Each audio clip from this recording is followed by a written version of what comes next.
Số đặc trưng chỉ tì group và công lục này ở xa chỉ thay mà đón tiết mà can là cam vị thi và bảo bọc vào miền Cambodia CNCในក្នុងកម្មវិធី CNC Frontline ដែលមាននេះខ្ញុំជាអ្នកដំណើរការនៅក្នុងកម្មវិធីរួមជាមួយនឹងកញ្ញាស្រីរតចាកញ្ញាវិជ្ជការចារតយើងឃើញថានៅសល់តែប៉ុន្មានថ្ងៃទៀតប៉ុណ្ណោះពលគឺនៅក្នុងដើមសប្តាហ៍ក្រោយនេះគឺជាថ្ងៃនៃការប្រារព្ធនៅពិធីបុណ្យភ្ជុំធំហើយសម្រាប់ប្រទេសកម្ពុជារបស់យើងហើយក៏យើងសង្កេតឃើញថាថ្ងៃនេះផ្ទាល់តែម្ដងគឺនៅតាមដងផ្លូវហាក់ដូចជាមានការចាក់ចេញពីក្រៅស្រុកក្រៅក្រុងច្រើនសម្រាប់អ្នកដែលមានស្រុកកំណើតនៅកាន់ខេត្តឆ្ងាយគឺពួកគាត់បានចាប់ផ្ដើមចេញដំណើរទៅជាបណ្ដាហើយដូច្នេះសម្រាប់លោកអ្នកដែលធ្វើដំណើរតាមផ្លូវសូមមានការប្រុងប្រយ័ត្នខ្ពស់ទាំងអ្នកបើកបរទាំងអ្នកបញ្ជាយានយន្តក៏ដូចជា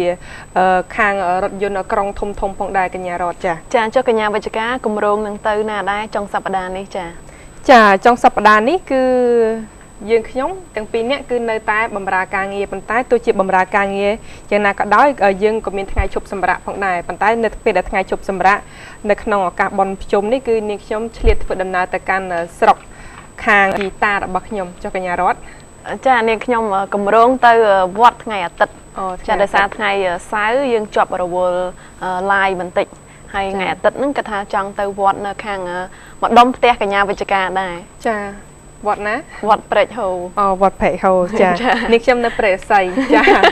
ចាទស្សនិកជនជាទីគោរពដើម្បីកុំឲ្យខាតពេលវេលាយូរយើងងាកមកចាប់អារម្មណ៍ពាក់ព័ន្ធទៅនឹងព័ត៌មាននៅក្នុងថ្ងៃនេះវិញកញ្ញារតដោយសារតែយើងនៅមានសេចក្តីរាយការណ៍ពីលោកប៊ុនលេងដែលជាអ្នកយកព័ត៌មាន CNC ប្រចាំនៅតំបន់ឆ្នេរដែលលោកនឹងធ្វើសេចក្តីរាយការណ៍ពាក់ព័ន្ធទៅនឹងស្នងការនគរបាលក្រុងប្រសេនុបានបើកកិច្ចប្រជុំត្រៀមនឹងទប់ស្កាត់គ្រោះថ្នាក់ចរាចរណ៍នៅក្នុងពិធីបុណ្យភ្ជុំបិណ្ឌចាជំរាបសួរលោកប៊ុនលេងចា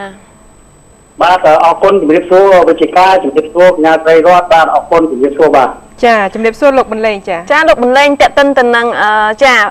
កិច្ចប្រជុំត្រៀមនឹងទប់ស្កាត់នៅគ្រោះថ្នាក់ចរាចរណ៍ក្នុងពិធីបុណ្យភ្ជុំបិណ្ឌតេតិនទៅនៅក្នុងខេត្តព្រះសីហនុជាក់ស្ដែងតើសមត្ថកិច្ចក៏ដូចជាអាជ្ញាធរបានចាត់នៅខាងកម្លាំងរបស់យើងនៅព្រំដែនណាខ្លះហើយតើបានរៀបចំអ្វីខ្លះសម្រាប់មុនពេលភ្ជុំបិណ្ឌកុំឲ្យមានគ្រោះថ្នាក់ចរាចរណ៍ច្រើនចាបាទប្រមិញនេះគឺ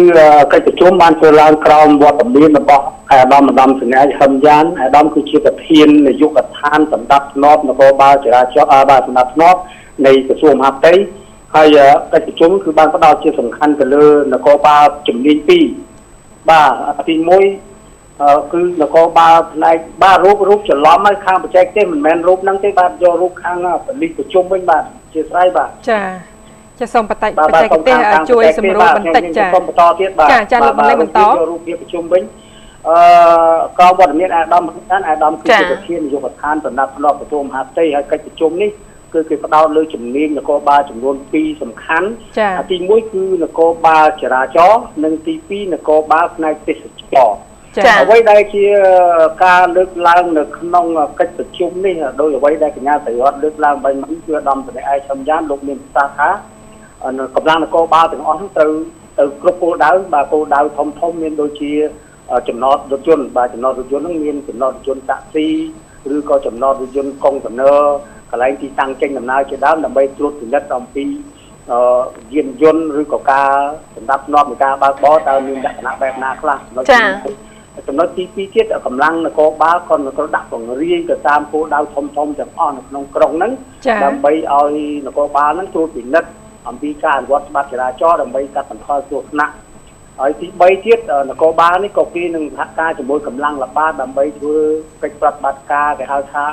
ត្រួតពិនិត្យការល្បឿនបើកបរល្បឿនដូចជា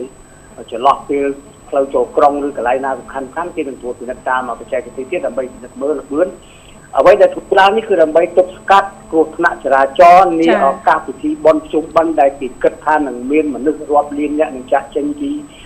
កន្លែងមួយទៅកន្លែងមួយសម្រាប់ធ្វើបុណ្យទាននេះបាទចាលោកប៊ុនលេងតេតិនទៅនឹងគ្រោះថ្នាក់ចរាចរណ៍ផងដែរស្ថានភាពចុងក្រោយនៅក្នុងក្រុងប្រសេនុយើងយ៉ាងណាដែរចាបាទបើនិយាយអំពីគ្រោះថ្នាក់ចរាចរណ៍នៅឯក្រុងប្រសេនុយើងឃើញថាមានស្ថានភាពហើយដូចជាធ្ងន់ធ្ងរជាងគេបន្តិចហើយព្រោះថាឥឡូវនេះស្ទើរតែរាល់ថ្ងៃគ្រោះថ្នាក់ចរាចរណ៍ត្រូវតែពីផ្លូវជាតិលេខ4នៅខាងក្នុងក៏មានអ្នកស្លាប់អ្នករបួសនឹងជាបន្តបន្ទាប់ដែរហើយភាគច្រើនក៏ទី1គឺមើលឃើញថាការបង្កឡើងដោយរថយន្តកុងតឺន័រចាភាគច្រើន ទី2ទៀតគឺការបើកបរហើយបើកបរនៅក្នុងក្រុងអ្នកបើកបរម៉ូតូហ្នឹងឧទាហរណ៍គ្រាន់ថាគេត្រួតពិនិត្យទេវិជ្ជាការទេគាត់គេពិនិត្យនៅក្នុងមួយពេលគ្នា1ម៉ោងហ្នឹងគេមើលក្នុងច្រកមួយហ្នឹងម៉ូតូដែលឆ្លងកាត់500ជាងគ្រឿងអ្នកពាក់មួកសុវត្ថិភាពមានប្រហែលជា110គ្រឿងទេអញ្ចឹង400ទៀតគឺអត់ពាក់មួកសុវត្ថិភាពទេនេះហើយជាចំណុចអវិជ្ជមានមួយដែលខាងប៉ូលីសលោកនឹងចាត់វិធានការដើម្បីរឹតបន្តឹងឡើងវិញហើយមួយទៀតពាក្យព័ន្ធដល់ជនបរទេសបាទជនបរទេសក៏គាត់បើកបរហ្នឹងក៏មានបញ្ហាដែរដោយសារតែឥឡូវនេះវានៅចន្លោះប្រហោងមួយរវាងអាជ្ញាធរខេត្តបរសីនោះនិងស្ថាប័នពាក់ព័ន្ធហ្នឹងតើគេនឹងអនុវត្តបែបណាចំពោះជនបរទេសដើម្បីថាតើគាត់មានសិទ្ធិក្នុងការបើកបរដែរឬទេព្រោះថាអ្នកខ្លះគាត់ចូលវិថីមកក៏ចូលវិថីគាត់ប្រកាន់ស្ដាំអញ្ចឹងដល់ប្រកាន់ឆ្វេងដល់យើងនៅកំពង់សោមនៅកម្ពុជាយើងប្រកាន់ស្ដាំជួនកាលគាត់ឈប់ឆ្លោះគ្នាបាទគាត់ជិះខាងឆ្វេងអញ្ចឹងទៅហើយខ្មែរយើងថាឲ្យទៅខាងស្ដាំទៅគាត់ច្អល់ស្ដីឲ្យខ្មែរយើងថាយើងខុសវិញរបបនេះគឺជាបាតុភិបមួយដែលមន្ត្រីប៉ូលីសកំពុងតែជជែកគ្នារកវិធីដោះស្រាយដើម្បីទប់ស្កាត់បញ្ហានេះ